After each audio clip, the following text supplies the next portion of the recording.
Hello everyone. तो कल हम लोग प्रायद्वीपीय भारत के समझ लिए थे कहाँ से कहाँ तक है, तथा हम लोग अरावली पर्वत, मालवा का पठार पढ़ चुके थे। तो आज हम विंध्य पर्वत, सतपुड़ा पर्वत तथा मालवा का पठार, राजमहल पहाड़ियाँ, ये शिलांग पठार आदि का चर्चा करेंगे। ओके, हम लोग कल एकदम डिटेल में पढ़ चुके थे अरावली पर्वत और मालवा का पठार। तो चलिए अब हम लोग आज सबसे पहले पढ़ लेते हैं ये छोटा नागपुर पठार। तो छोटा नागपुर पठार, तो चलिए आप लोग हेडिंग डालिए छोटा नागपुर पठार। हो गया। चलिए, तो ये जो छोटा नागपुर पठार है यह झारखंड तथा पश्चिम बंगाल में इसका विस्तृत है। यह छोटा नागपुर पठार झारखंड तथा यह पश्चिम बंगाल में विस्तृत है। छोटा नागपुर पठार से दो नदियां निकलती हैं, एक दामोदर और दूसरी स्वर्ण रेखा। तो जो दामोदर है वह एकदम इसके बीचों बीच में निकलती है, और हम लोग जब नदी पढ़ेंगे तो हम लोग जानेंगे कि एक ये जो गंगा नदी आ रही है उससे एक सहायक नदी पश्चिम बंगाल में दक्षिण की तरफ निकलती है जिसे हुगली कहते हैं। तो ये जो दामोदर नदी है यह जाके हुगली से पश्चिम बंगाल में मिल जाती है, और उसी के दक्षिण में ये जो स्वर्ण रेखा नदी निकल रही है ये डायरेक्ट जाकर बंगाल की खाड़ी में अपना जल गिरा देती है, पश्चिम बंगाल की खाड़ी में। ओके, तो ये देखिए ये जो है छोटा नागपुर पठार है, इसका विस्तार झारखंड तथा पश्चिम बंगाल में है, तथा इसके उत्तर पूर्व ये देखिए जो रेड कलर से बनाया गया है वह राजमहल की पहाड़ी है। तो जो राजमहल की हमने बताया था इसका विस्तार उत्तर पूर्व में राजमहल की पहाड़ी। तो ये देखिए राजमहल की पहाड़ी है, कहाँ पर है? छोटा नागपुर पठार के उत्तर पूर्व में। तो छोटा नागपुर पठार से दो नदियाँ निकलती हैं, एक दामोदर और दूसरी स्वर्ण रेखा।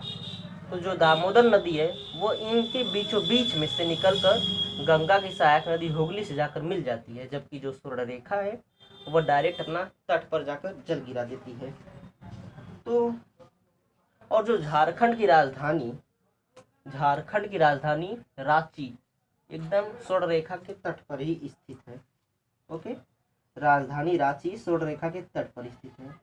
तो ये जो छोटा नागपुर पठार ये खनिज की दृष्टि से सभी पठारों में सबसे समृद्ध पठार माना गया है, क्योंकि इसमें कोयला, लोहा, यहाँ तक यूरेनियम भी इसमें पाया जाता है, इसलिए इसको सबसे खनिज की दृष्टि से सबसे समृद्ध माना गया। किसको? छोटा नागपुर पठार।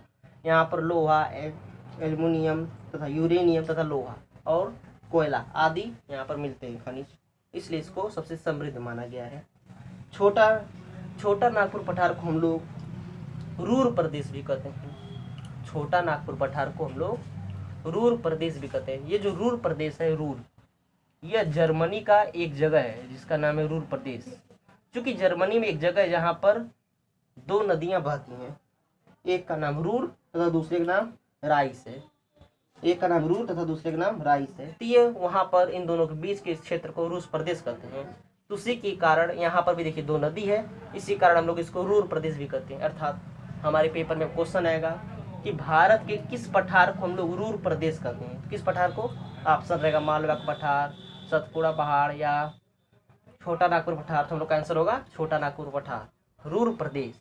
छोटा नागपुर पठार को हम लोग रूर प्रदेश कहते हैं। ओके, और ये सबसे समृद्ध है खनिज में, क्योंकि यहाँ लोहा, यूरेनियम तथा कोयला भी पाया जाता है। तो तथा इसके उत्तर पूर्व में राजमहल की पहाड़ियाँ हैं, और ये जो राजमहल की पहाड़ी इसका पूरा विस्तार झारखंड में ही है। ये जो राजमहल की पहाड़ी है इसका विस्तार पूरा झारखंड में है, उत्तर पूर्व में स्थित है। ये हो गया छोटा नागपुर पठार के बारे में हम लोग जान लिए। जो राजधानी रांची है, ये भी क्वेश्चन बनता है कि राजधानी रांची या रांची कौन सी राजधानी है जो राजमहल की पहाड़ी के दक्षिण में अर्थात छोटा नागपुर पठार में। तो हमारा क्या होगा? झारखंड की राजधानी रांची। तो चलिए ये हो गया छोटा नागपुर पठार। अब हम आते हैं इसके बाद देखिए नेक्स्ट ये शिलांग पठार। हम जब हिमालय पढ़ रहे थे तब भी इसका चर्चा किए थे और आज भी करेंगे। क्यों? क्योंकि हमने कहा था ये हिमालय का हिस्सा नहीं बल्कि ये प्रायद्वीपीय भारत का ही हिस्सा है, उत्तर पूर्व। अर्थात ये जो राजमहल की पहाड़ी है पहले यहीं तक नहीं था प्रायद्वीपीय भारत, अर्थात प्रायद्वीपीय भारत यहाँ तक पूरा था, लेकिन इसमें गंगा नदी, ब्रह्मपुत्र नदी, बहुत सी नदियाँ बहती थी जो इसको काट दिया और ये अलग हो गया, या इधर चला गया पूर्व की ओर और ये पश्चिम की तरफ आ गया। और इस समय प्रायद्वीपीय भारत जो यहीं तक, राजमहल की पहाड़ी तक। लेकिन पहले करोड़ों वर्ष पहले इसका विस्तार पूरा यहाँ तक था। तो चलिए हम लोग इसको जान लेते हैं, शिलांग पठार को। तो शिलांग पठार में हमने बताया था, इसके अंतर्गत कि आपको जाना ज़्यादा जरूरी नहीं है, बस हमने बताया था कि इसके अंतर्गत 5 पहाड़ियाँ हैं, गारो, खासी, जयंतिया, ये जो तीनों ये मेघालय में है, तथा ये मिकी और रेंगमा ये जो असम में है। ओके, जो इसमें सबसे 3 सबसे ऊंची चोटी है मांडेर, जो सबसे पश्चिम में है, बीच में जो इसको कैमूर, और बीच में जो है इसकी पूर्व में, सबसे पूर्व में कैमूर है, सबसे पश्चिम में मांडेर है। और जो शिलांग पठार की सबसे ऊंची चोटी, शिलांग पठार की सबसे ऊंची चोटी को हम लोग कहते हैं नोक रेक। क्या कहते हैं? नोक रेक। शिलांग पठार की सबसे ऊंची चोटी नोकरेक जो है वो है, और यह जो है गारो पहाड़ी पर स्थित है, गारो यहाँ। ओके, तो शिलांग पठार की सबसे ऊंची चोटी का नाम नोकरेक। देखिए यहाँ से 2 क्वेश्चन बन गया। शिलांग पठार की सबसे ऊंची चोटी नोकरेक, यह किस चोटी पर स्थित है, किस पहाड़ पर स्थित है? गारो। ओके, तो ये देखिए हो गया शिलांग पठार, हम लोग पढ़ चुके हैं, 3 बार इसका अध्ययन हो चुका है, इसलिए इस पर हम ज़्यादा नहीं जाएंगे। ओके, इसके बाद चलिए हम आते हैं विंध्य पर्वत। ये देखिए जो रेड कलर से बनाया गया है, अर्थात विंध्याचल पर्वत, जिस पर विंध्याचल मंदिर है, मैहर देवी मंदिर है, इसी पर है। तो ये देखिए विंध्य पर्वत बनाया गया है। तो हम लोग कल बता दिए थे ये मालवा पठार है, ये अरावली पर्वत है, अर्थात मालवा के पठार के दक्षिण में। तथा ये देखिए कौन सी नदी बह रही है? नर्मदा। नर्मदा नदी के उत्तर में विंध्य पर्वत का विस्तार है। विंध्य पर्वत श्रेणी मालवा पठार के दक्षिण में। आप लोग लिखिए हेडिंग डाल के, विंध्य पर्वत श्रेणी। देखिए विंध्य पर्वत जो है मालवा पठार के दक्षिण में तथा नर्मदा नदी के उत्तर में स्थित है। और इसके दक्षिण में नर्मदा भ्रंश घाटी भी है। भ्रंश घाटी कैसे कहते हैं? तो भ्रंश घाटी जो होता है नदी, देखिए मैं फिगर बना दे रहा हूँ, जैसे ये देखिए ये चट्टान हो गया, तो ये जो है ये बनाया गया सतह हो गया, इसको सतह कहेंगे। और ये नदी बह रहा है, यहाँ देखिए इसी को हम लोग कहेंगे भ्रंश घाटी। ये जो है यही है भ्रंश घाटी। ओके, समझ लिए।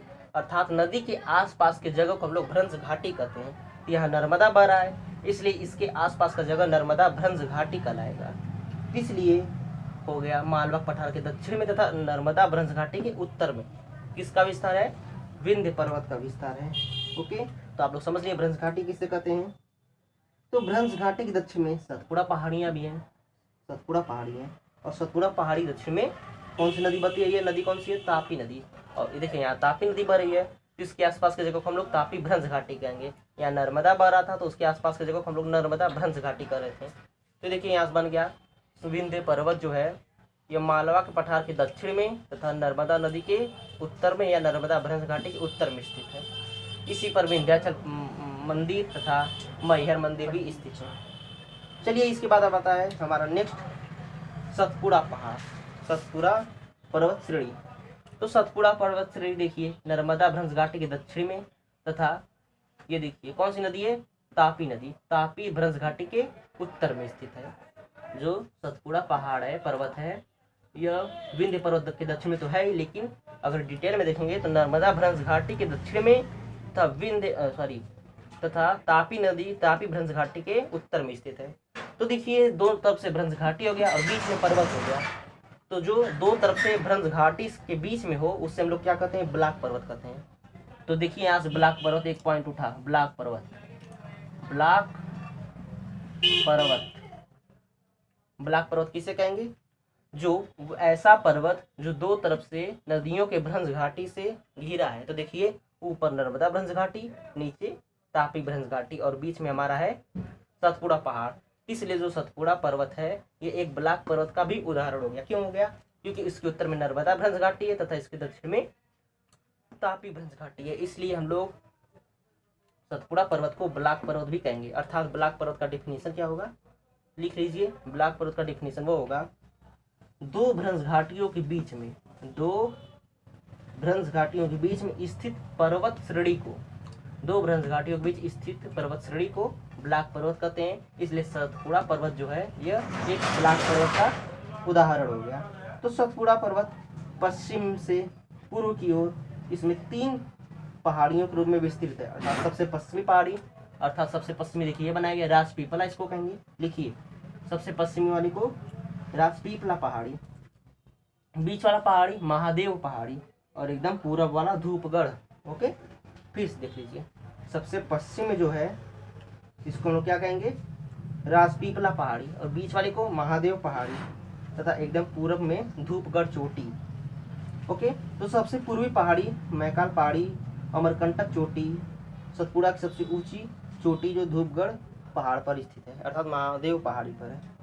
ओके, सबसे पूर्वी पहाड़ी मैकाल पहाड़ी, अमरकंटक चोटी, सतपुड़ा की सबसे ऊंची वाली चोटी धूपगढ़ चोटी पर स्थित है। इसका फिर से क्रम देख लीजिए, सबसे पश्चिम में कौन सा है, सबसे पश्चिम में राजपीपला पहाड़ी, बीच वाला महादेव पहाड़ तथा एकदम इधर धूपगढ़। ओके, सतपुड़ा की सबसे ऊंची चोटी कौन सी है, धूपगढ़ चोटी, वो कहाँ है, महादेव पहाड़ी पर है। धूपगढ़ चोटी जो है महादेव पहाड़ी पर स्थित है। मैकाल पहाड़ी, ये देखिए मैकाल पहाड़ी है, देखिए फिर से राजपीपला महादेव मैकाल, राजपीपला महादेव मैकाल, धूपगढ़ जो चोटी है वो महादेव पर स्थित है। और यहीं से देखिए नदी निकल रही है, तापी नदी। ओके, तो सबसे पश्चिम में राजपीपला, बीच में महादेव तथा इधर मैकाल पहाड़ी। तो जो इन तीनों की सबसे ऊंची चोटी है वह है धूपगढ़ चोटी, और वो महादेव पहाड़ी अर्थात बीच में स्थित है।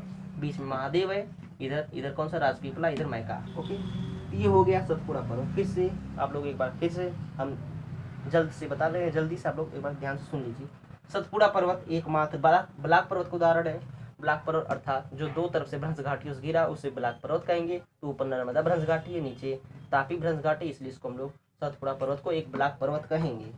तथा इसके दक्षिण में तापी नदी है, इसके उत्तर में नर्मदा नदी है। ओके, सतपुड़ा पर्वत पश्चिम से पूर्व की ओर 3 इसमें श्रेणियां आती हैं। सबसे पश्चिम में राजपीपला, पूरब बीच में महादेव और एकदम पूरब में मैकाल। तो जो सबसे इसकी ऊंची चोटी धूपगढ़ चोटी है वह महादेव पहाड़ पर स्थित है। और मैकाल पहाड़ी जो है मध्य प्रदेश और छत्तीसगढ़ की सीमा पर है। यहाँ देखिए छत्तीसगढ़ है और यहाँ मध्य प्रदेश है। तो ये जो है कौन सा मैकाल, ये छत्तीसगढ़ और मध्य प्रदेश की सीमा पर स्थित है। अर्थात हम लोग ये जानते हैं जो छत्तीसगढ़ है यह पहले एक मध्य प्रदेश का ही भाग था, लेकिन हम छत्तीसगढ़ को धान का कटोरा कहते हैं।